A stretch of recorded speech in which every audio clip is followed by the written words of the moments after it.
নমস্কার, সবাই কেমন আছেন? আশা করি ভালো আছেন। আমাদের শেষ দিনের ইফতার পার্টির আয়োজন চলছে। এই যে এখানে সব কিছু নেওয়া হয়েছে আর আমরা সবাই যেহেতু বোনরা বাড়িতে আছি, ৩ জন একত্র হয়েছি। তো আমরাও প্ল্যান করলাম যে আমরা আজকে ইফতার পার্টি করব, মানে সবাইকে খাওয়াবো। আর এমন সময় যেহেতু আমরা থাকি না, এবছর সবাই একসাথে আছি, তাই এই প্ল্যানটা করা। আর তখনকার মানে আমাদের বিয়ের আগে ছিল সবার মানে রোজার মাস আসলে মানে প্রতিটা ঘরে, ঘরে ইফতার পার্টির আয়োজন চলতো। আজকে আমাদের ঘরে হলে আরেকদিন অন্যজনের ঘরে এইভাবে চলতো। তো এগুলো বেশ এনজয় ফিল করতাম আর এত বছর ধরে এগুলো করতে পারি নাই। তো এখন সবাই মিলে এটাই করতেছি। তো এদিকে দিদি সব কিছু কেটে কুটে নিচ্ছে, সব কিছু অ্যাড করে দিচ্ছে, মুড়ি অ্যাড করেছে আর বাকিগুলো হচ্ছে যে মানে দোকান থেকে বাবা কিনে এনেছে। আর ঘর থেকে শসা পেঁয়াজ এগুলো কাটাকাটি করে নিচ্ছি।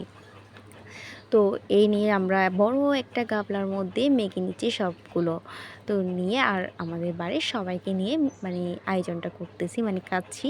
এখানে বৌদি, জেঠিমা, আমাদের দিদিরা, বৌদিরা সবাই মিলে আসছে, যে হাতে হাতে সবাই কাজ করতেছে, দিচ্ছে।